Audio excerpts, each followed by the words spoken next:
So guys, कैसे आप सब? मैं आपको क्वेश्चन से आए थे लेके आए आप लोगों के सामने अपना नया वीडियो जावा के ऊपर। ऑब्वियसली जावा शुरू कर दिया मैंने क्योंकि काफ़ी समय से मैंने इसको टाल रखा था। काफ़ी बीच में वीडियोस भी डाली मैंने, और भी वीडियोस हैं पीछे, मैंने कुछ वीडियोस किए हैं। और मैं बहुत दिन से कोशिश कर रहा था, सोच रहा था कि जावा क्यों ना लाऊं, क्योंकि जावा मेरी फेवरेट लैंग्वेज है। जावा वो लैंग्वेज है जिसने मुझे कहीं ना कहीं आप कह सकते हैं एक प्लेटफॉर्म पे खड़ा कर दिया ला करके कि हाँ, मैं अब एक प्रोग्रामर हूँ, मुझे प्रोग्रामिंग समझ आने लगी। जावा में बहुत कुछ ऐसा है जो आपको सीखना चाहिए, समझना चाहिए, जानना चाहिए। तो आज हम लोग उसी तरह का एक माहौल जानने की कोशिश करेंगे। जावा में कुछ प्रोग्राम्स मेरे स्क्रीन पे हैं, आप देख सकते हैं। कुछ मेरे स्क्रीन पे बड़े पहचाने से प्रोग्राम है। ये प्रोग्राम्स के बारे में मैंने पीछे सूडो कोड और एल्गोरिथम वाली वीडियो में बात की थी। इनको डिज़ाइन भी करना बताया था कि कैसे आप एक सूडो कोड तैयार करेंगे। इन्हीं प्रोग्राम्स को उठा करके, इन्हीं प्रोग्राम से रिलेटेड मैं आप लोगों को मतलब क्वेश्चन से रिलेटेड प्रोग्राम्स बना के दिखाऊंगा। मेक श्योर आप लोग मेरा चैनल सब्सक्राइब करें और बाजू में बने हुए बेल आइकन को दबाइए। बिना किसी देरी के अपना प्रोग्राम बनाना शुरू करते हैं और जानते हैं कि जावा पे क्या इंटरेस्टिंग है। Let's go for it.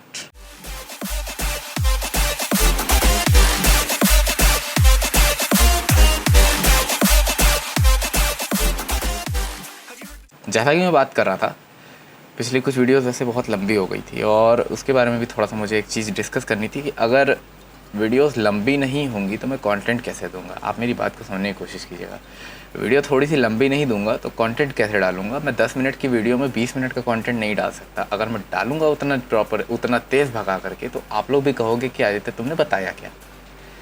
बस इसीलिए मैं कोशिश करता हूँ कि वीडियो और ज़्यादा लेंथ की नहीं, 20 to 25 मिनट्स मैक्सिमम लेंथ पे देता हूँ वीडियो।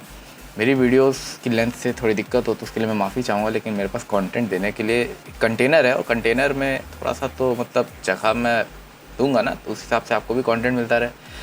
वो अपनी जगह है, ये सारी बात अपनी जगह पे है। और जैसा कि मैं बता रहा था, जावा मेरी स्ट्रेंथ है। जावा एक ऐसी लैंग्वेज है जिसको मैंने मतलब बचपन से पढ़ा है। बचपन से मतलब हाई स्कूल में था, हाई स्कूल से पहले से मैं जावा पे काम कर रहा था और हाई स्कूल में मैंने इसमें थोड़ा सा पकड़ बना ली। इंटर पूरा करते करते तक में मैं पढ़ाने ही लग गया था ये लैंग्वेज लोगों को। मैंने अपने दोस्तों को काफ़ी हद तक ये लैंग्वेज पढ़ाई है। इस वजह से मैं जावा पे तो काफ़ी अच्छे से आपकी मदद कर सकता हूँ। कोशिश कीजिएगा जावा पे मेरे साथ थोड़ा कॉपरेट कीजिएगा।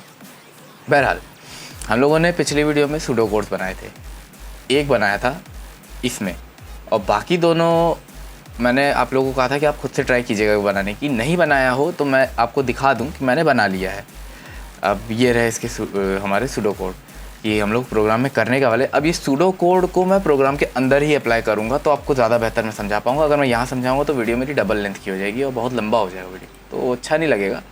तो मैंने प्रोग्राम जो बनाया है उसको मैं सीधे वहाँ पर अप्लाई कर देता हूँ और अप्लाई करने के बाद मैं आप लोगों को दिखाता हूँ कि प्रोग्राम मेरा कैसा बन रहा है। कहाँ बनाना है प्रोग्राम बनाने के लिए एक प्लेटफॉर्म होता है। जावा जो होता है, जावा एक वर्चुअल मशीन में चलता है। जावा जो होता है, instead of compiler and interpreter के सेट जो कि सिस्टम पे आपको इंस्टॉल होंगे, वो एक अपनी खुद की वर्चुअल मशीन बनाता है। एक वर्चुअल एनवायरनमेंट खुद से डिज़ाइन करता है, उसके अंदर चलाता है प्रोग्राम को। तो उस प्लेटफॉर्म में चलाने के लिए या तो आप जावा का ही कोई इंटेलिजेंट एनवायरनमेंट यूज़ कीजिए, या तो आप अपना खुद का यूज़ कीजिए और उसे कमांड लाइन पर चलाइए। अभी सलाह मानिए तो अभी कमांड लाइन पर चलाइए। क्यों? ईजी टू यूज़ हो जाएगा, हैंडी हो जाएगा। अगर आप अभी आईडीईज़ के चक्कर में पड़ेंगे तो आईडीईज़ आपको इरिटेट कर देंगी, यकीन मानिएगा मेरी बात का।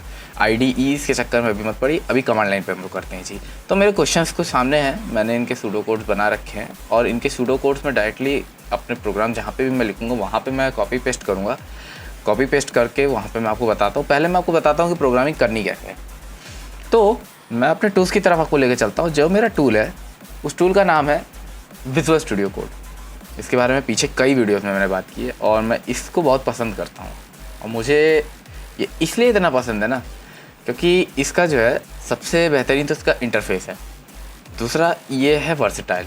इतना वर्सेटाइल है कि आप जो चाहें सो प्रोग्रामिंग लैंग्वेज इसमें एग्जीक्यूट कर सकते हैं, सिर्फ कुछ प्लगइन्स को यूज़ करके, जिन्हें हम एक्सटेंशन के नाम से जानते हैं। एक्सटेंशन कैसे यूज़ करनी है, इस विजुअल स्टूडियो कोड सेटअप कैसे करना है और कंपाइलर्स कैसे इंस्टॉल करने हैं, उन सब की वीडियोस बैक एंड पे मैंने सब कुछ बना के रखी हुई हैं। सबकी लिंक मैं अपने डिस्क्रिप्शन में डाल दूँगा, जरूर देखिएगा, एक बार चेक कर लीजिएगा। आप लोगों को थोड़ा बहुत हैंडी हो जाएगा। और फिर से एक बार मेंशन कर रहा हूँ, वीडियो की लेंथ थोड़ी ज़्यादा है, देखिएगा ज़रूर। पूरी देखेंगे तो आपको समझ में आएगी चीज़ें।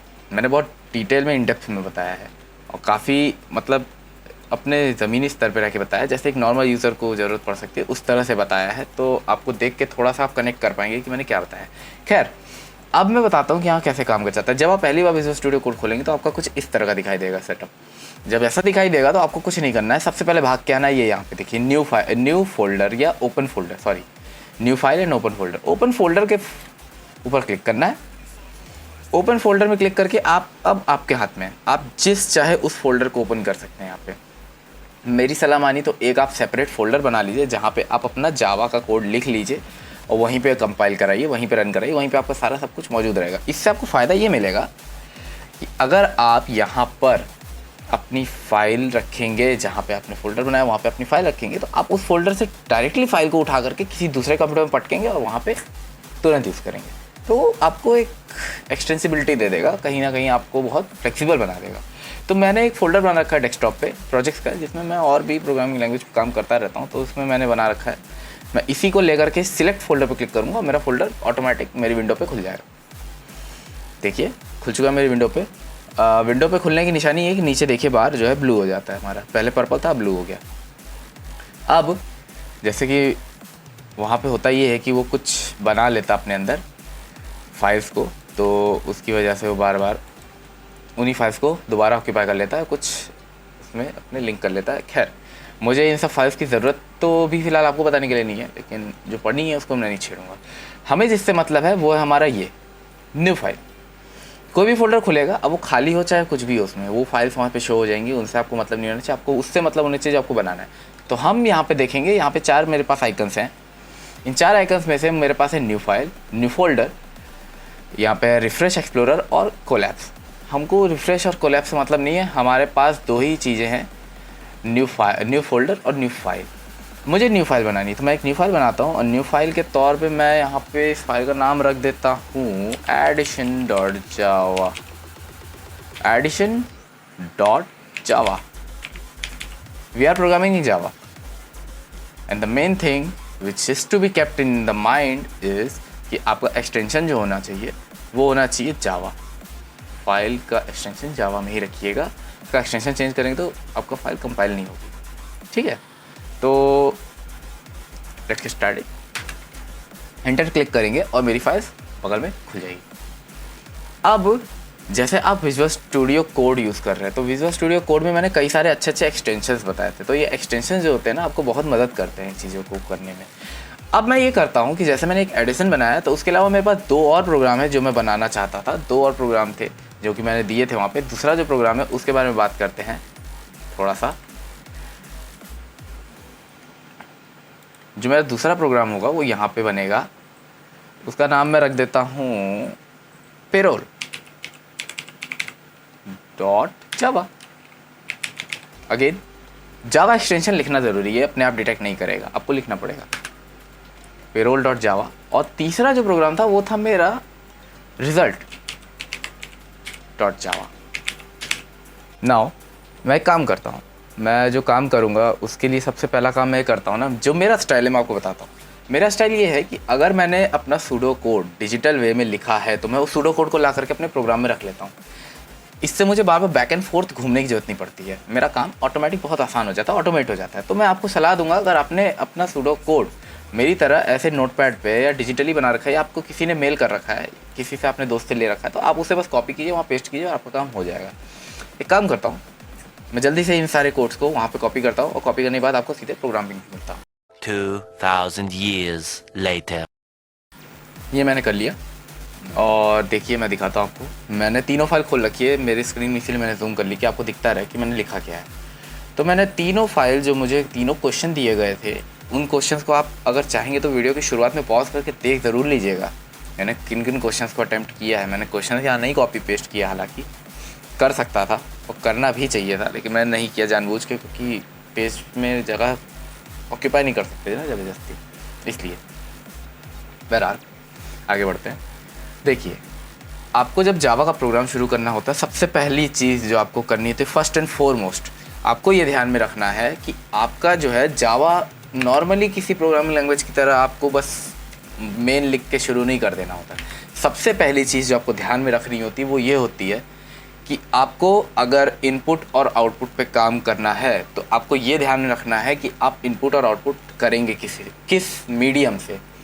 जैसे कि मैंने बताया आप कमांड लाइन यूज़ करने वाले हैं यहाँ पे कमांड लाइन हम जब यूज़ करेंगे तो हमको कमांड लाइन यूज़ करने के लिए एक बिल्ट इन फंक्शन यूज़ करना होता है जिसका नाम होता है स्कैनर। उस स्कैनर को हमें यहाँ पे इंक्लूड कराना होता है कि मेरे प्रोग्राम के अंदर वो काम करे। तो इन्हें मैं प्री प्रोसेसर के नाम से जानता हूँ और प्री प्रोसेसर के बारे में मैंने बता रखा है पीछे वीडियोस में, मैंने आई बटन पे दे दिया है, आप लिंक देख सकते हैं कि प्री प्रोसेसर्स होते क्या है। प्री प्रोसेसर्स पहले से बनाए हुए फंक्शंस होते हैं और उनको हमको यहाँ यूज़ करना पड़ेगा। तो जब बना हुआ है तो मैं क्यों ज़बरदस्ती करूँ, तो मैं यहाँ पे एक फंक्शन होता है import java dot util dot scanner.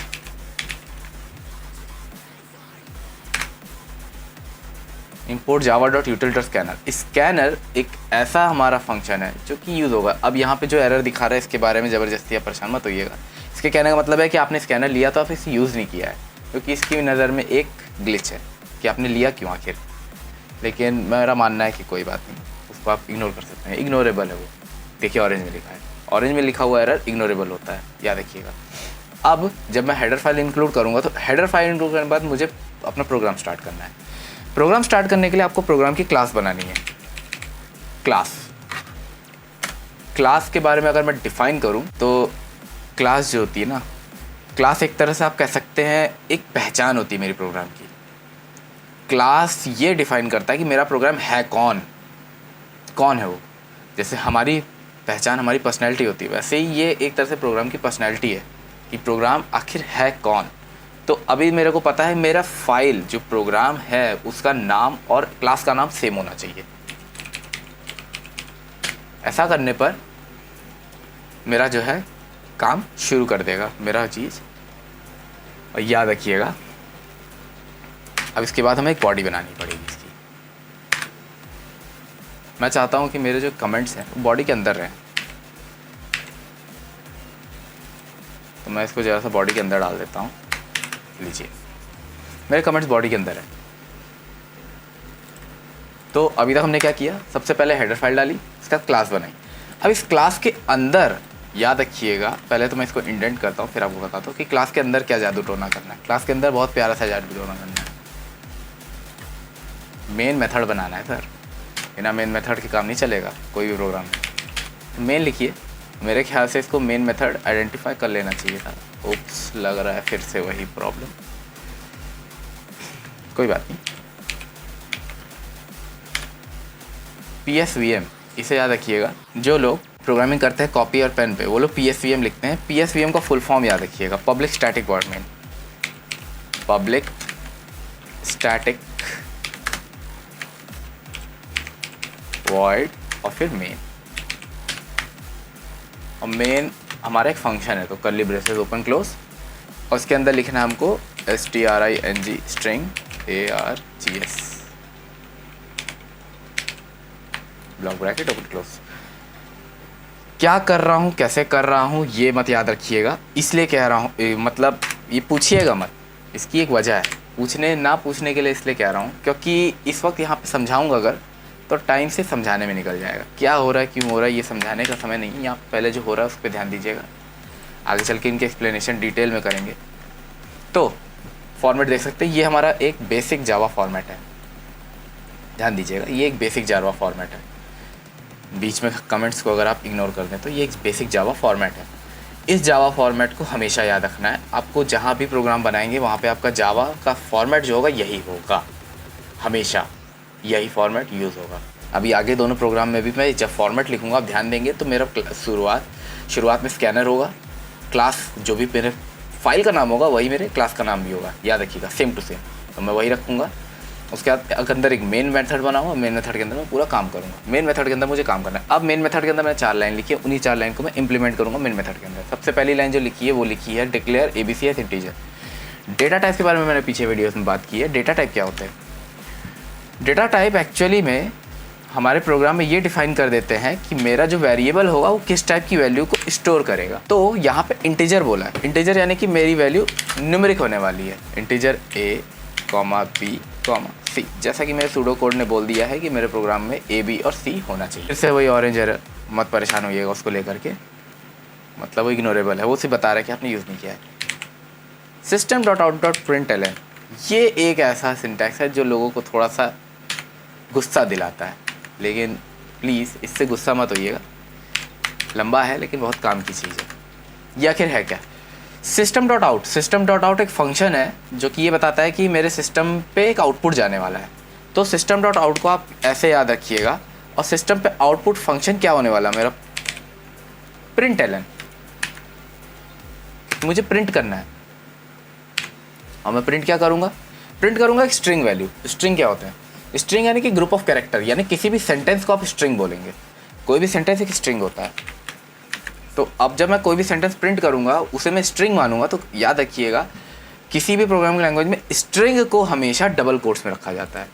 तो यहाँ पे भी मैं डबल कोट्स में ही रखूँगा क्योंकि मैं स्ट्रिंग पास कर रहा हूँ। तो मैं यहाँ पे spelling mistake 2 numbers, 2 number enter करने बोलूँगा। प्रॉम्प्ट करूँगा कि मेरे लिए 2 नंबर एंटर कीजिए। कोई भी प्रोग्रामर पहले प्रॉम्प्ट करेगा, उसके बाद काम करेगा। थोड़ा सा स्पेसिंग देता हूँ ताकि आपको साफ साफ दिखे कि कहाँ पे स्टेप्स चेंज हो रहे हैं। नेक्स्ट, अब मुझे प्रोग्राम मेरा सामने मिल चुका है और मुझे इसमें इनपुट लेना है। इनपुट लेने के लिए मैंने इसीलिए यहाँ पे स्कैनर को इनपुट कराया था आपसे। स्कैनर जो होता है मेरा, स्कैनर ही वो हमारा एक फंक्शन होता है जो कि मेरे प्रोग्राम के अंदर इनपुट को एक्सेस करता है। तो इनपुट को एक्सेस करने के लिए मुझे उस स्कैनर को अपने प्रोग्राम में यूज़ करना है, तो उसको एक नाम देना पड़ेगा। वहाँ पे हम लोग ऑब्जेक्ट ओरिएंटेड प्रोग्रामिंग कर रहे हैं। ऑब्जेक्ट ओरिएंटेड प्रोग्रामिंग में एक चीज़ आपको हमेशा याद रखनी है कि किसी भी फंक्शन को यूज़ करने के लिए उसको प्रोग्राम में एज एन ऑब्जेक्ट ट्रीट करना पड़ता है। और ऑब्जेक्ट बनाने का मतलब है कि हम उस फंक्शन को इस प्रोग्राम के अंदर एक नाम दे देंगे कि अब मैं उस फंक्शन को इस प्रोग्राम के अंदर इस नाम से पहचानूंगा। तो मेरा नाम होगा SC, मैं नाम दे रहा हूँ स्कैनर को। तो स्कैनर को मैं नाम दे देता हूँ। मैं अक्सर अगर मैं बताऊँ तो स्कैनर SC यूज़ करता हूँ। Scanner SC is equals to new scanner. Scanner क्या करने वाला है? इनपुट लेने वाला है। स्कैनर के इनपुट टाइप क्या है? system.in। अब यहाँ इनपुट टाइप क्यों डिफाइन करना पड़ा, उसके पीछे वजह है। होता ये है कि जब मेरा सिस्टम आउटपुट देता है तो system.out, और जब इनपुट लेता है तो system.in। इनका मतलब है कि जो भी हमारा कंसोल खुलेगा उस पर वो इनपुट लेगा और इसको स्कैनर के थ्रू लाद के मेरे वेरिएबल में रखेगा। तो वेरिएबल में रखने के लिए जो सिंटैक्स मैं यूज़ करता हूँ वो सिंटैक्स मेरा कुछ ऐसा है। मुझे a में वैल्यू चाहिए तो a is equals to SC dot next, SC dot next और इंटीजर, क्योंकि इंटीजर वेरिएबल है। कुछ इस तरह ये ऐसे काम करेगा। तो एक नंबर हो गया, अब दूसरे नंबर की बारी। तो a के बाद हो गया b इज इक्वल्स टू वही same syntax SC dot next int.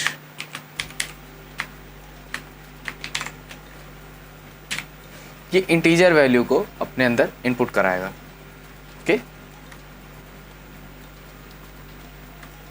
इसके बाद अब हमें कैलकुलेट करना है। नेक्स्ट लाइन में मैं c कैलकुलेट करूँगा। c is equals to a plus b, obviously जैसे कि हम लोग नॉर्मली यूज़ करते हैं उस तरह से। इसके बाद नेक्स्ट मैं c को प्रिंट करा दूंगा। c को प्रिंट कराना है, सेम वही हमारा ये वाला सिंटैक्स यूज़ करना है। तो मैं दोबारा क्यों टाइप करूँ, मैं इसी को उठा के कॉपी पेस्ट क्यों ना कर दूँ। कंट्रोल के साथ c। एक अच्छे प्रोग्रामर को ये रिसोर्सेज पता करना आना चाहिए कि कहाँ से वो अपने लिए बेहतर रिसोर्सेज को इकट्ठा कर सकता है। रिज़ल्ट अब प्रिंट करने का यहाँ पे तरीका थोड़ा सा अलग है। अगर हमें कोई वेरिएबल प्रिंट करना है तो उस वेरिएबल को प्रिंट करने के लिए हमें यहाँ पे रिज़ल्ट के साथ लिखना पड़ेगा बाहर आकर के, डबल कोट्स के बाहर आकर के प्लस लगा करके उस वेरिएबल का नाम। अब ये मेरा करेगा ये कि इस वैल्यू के साथ इस वैल्यू को भी जोड़ के प्रिंट करेगा। थोड़ा सा स्पेस दे दे तो बीच में स्पेस भी प्रिंट करेगा। अब ज़रा सा इस चीज़ को हम लोग रन करके देखते हैं। तो रन करने के लिए वही हमारा पुराना वाला प्यारा सा तरीका, ये रन का बटन बना है, इस पर क्लिक करेंगे और नीचे जहाँ तक है टर्मिनल पे मेरा कमांड चल जाना चाहिए। इसको रन हो रहा है। देखते हैं रन करके क्या बताता है। मेरा प्रोग्राम रन होने लगा और मैं दे रहा हूँ एक नंबर। मैंने जैसे एक नंबर किया एंटर 11 और दूसरा देता था 22, तो मेरा आंसर आना चाहिए रिजल्ट 33। मेरा प्रोग्राम चल रहा है पूरी तरह से। जैसा कि मैंने बताया था पीछे कि ये जो है ये ऑरेंज एरर जो है इसको आप इग्नोर कर सकते हैं। होता ये है कभी कभी जब कॉम्प्लेक्सिटी हाई होती है प्रोग्राम की, तो उसमें लोग यूज़ करते हैं कि रिसोर्सेज को थोड़ा सा कॉम्प्लेक्स कर दें। तो मैंने यहाँ पे बहुत इजीली दे दिया उसको, मैंने ज़्यादा उसमें लगाया नहीं कुछ इंक्रिप्शन वगैरह, तो वहाँ पे थोड़ा सा एरर्स पास कर रहा है और कुछ नहीं। मैंने काफ़ी इसके बारे में अभी दोबारा से चेक किया, 2 मिनट के लिए मैं रुक करके वीडियो मैंने चेक किया क्या दिक्कत थी। ये बार बार ऐसा एरर थ्रो कर रहा है। ये नया जावा जब मैंने अपडेट किया था तो उसमें ये नया चीज़ आ गया, पहले नहीं था।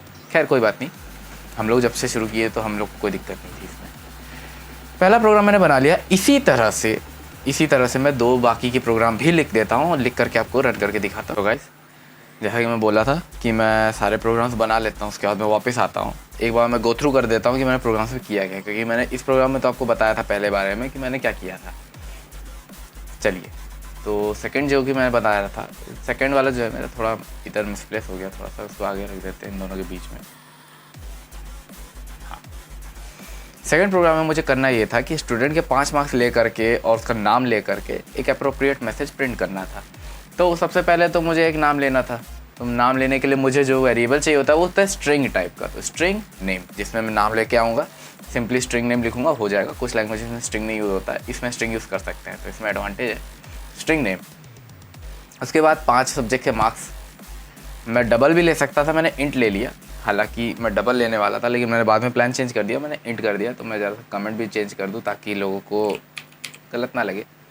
तो 5 इंट वेरिएबल्स ले लिए मैंने सब्जेक्ट्स के मार्क्स लेने के लिए। तो 5 वेरिएबल्स जो कि डेटा टाइप है, उसके साथ आप चाहे जितने वेरिएबल्स ले लीजिए, आप सारे वेरिएबल्स के नाम दे सकते हैं, कोई दिक्कत नहीं है। उसके बाद 2 वेरिएबल डबल में ले लिए मैंने। डबल यानी कि फ्लोटिंग वेरिएबल्स, यानी कि अगर आपको मैं फ्लोटिंग वेरिएबल्स के बारे में बताऊं तो वो ऐसे वेरिएबल्स होते हैं जिनमें आप डेसिमल्स को अपने जो है, मैंने डेसिमल्स को स्टोर करने के लिए इस वेरिएबल को लिया है टी मार्क्स और परसेंटेज। टी मार्क्स यानी टोटल मार्क्स और परसेंटेज। उसके बाद एक बात हमेशा याद रखिएगा, की नोट बना लीजिए, एकदम इसको याद कर लीजिए। ये एक चीज़ है जो कि इम्पॉर्टेंट है, मैं यहाँ मार्क करके लिख दे रहा हूँ, इम्पॉर्टेंट। ये एक लाइन ऐसी है जो इम्पॉर्टेंट है। इस एक लाइन को आपको हर अपने प्रोग्राम में इंक्लूड करना है। एक ये और एक ये लास्ट वाली, देखिए ये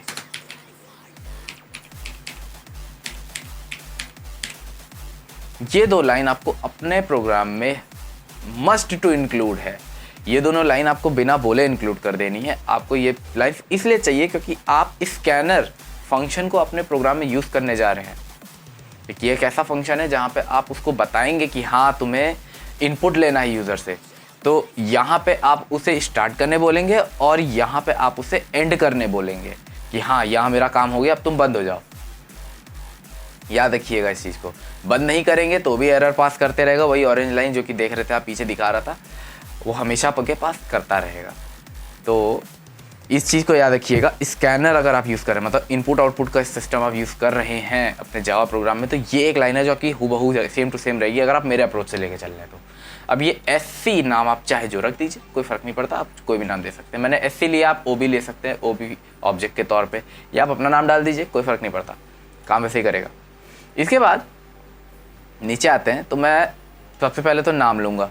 नाम के लिए सबसे पहले एक अप्रोप्रिएट मैसेज आप कुछ भी प्रिंट करा सकते हैं, ना भी कराए कोई फ़र्क नहीं पड़ता। मेन मतलब आपको होना चाहिए इनपुट स्टेटमेंट से ये name is equals to SC.next line display करा रहा हूँ स्क्रीन पे। ध्यान से देखिएगा किस वैल्यू टाइप के लिए कौन सा इनपुट टाइप आपको यूज़ करना है। डबल के लिए नेक्स्ट डबल, इंटीजर के लिए नेक्स्ट इंट, फ्लोट के लिए नेक्स्ट फ्लोट, कैरेक्टर के लिए नेक्स्ट और स्ट्रिंग के लिए नेक्स्ट लाइन।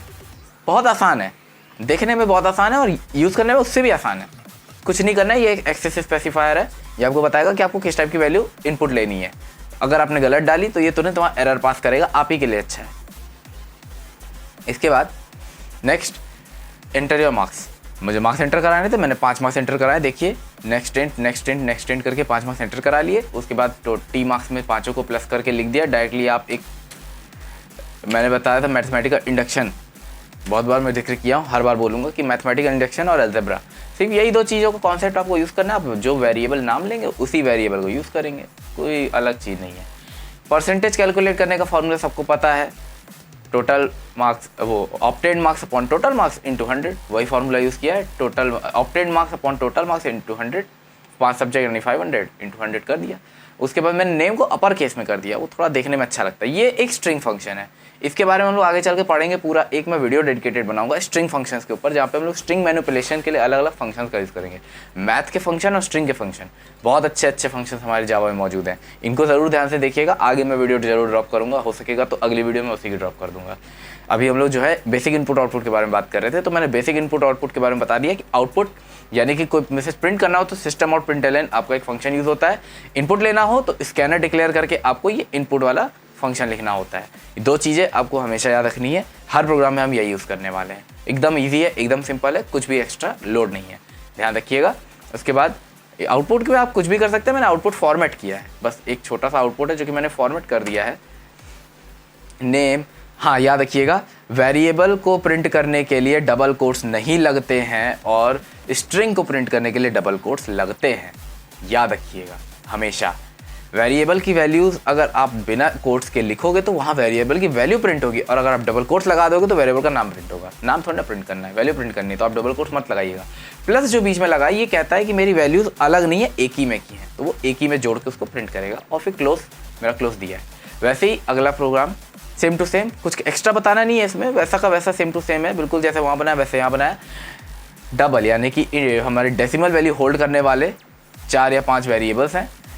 वही सेम लाइन स्कैनर वाली, जहाँ पे मैं बता रहा हूँ कि मुझे इनपुट लेना ही लेना है, इनपुट लेना है तो मैं स्कैनर यूज़ करूँगा। उसके बाद प्रिंट स्टेटमेंट, प्रिंट एलन, मुझे प्रिंट करना है, enter the basic salary enter कराई। कैसे? नेक्स्ट लाइन पे मैंने नेक्स्ट डबल, देखिए मैं जैसे बताया कि आपको फ्लोटिंग वेरिएबल चाहिए या डेसिमल चाहिए तो नेक्स्ट डबल यूज़ करेंगे। नेक्स्ट डबल यूज़ किया, वैल्यू ले आए।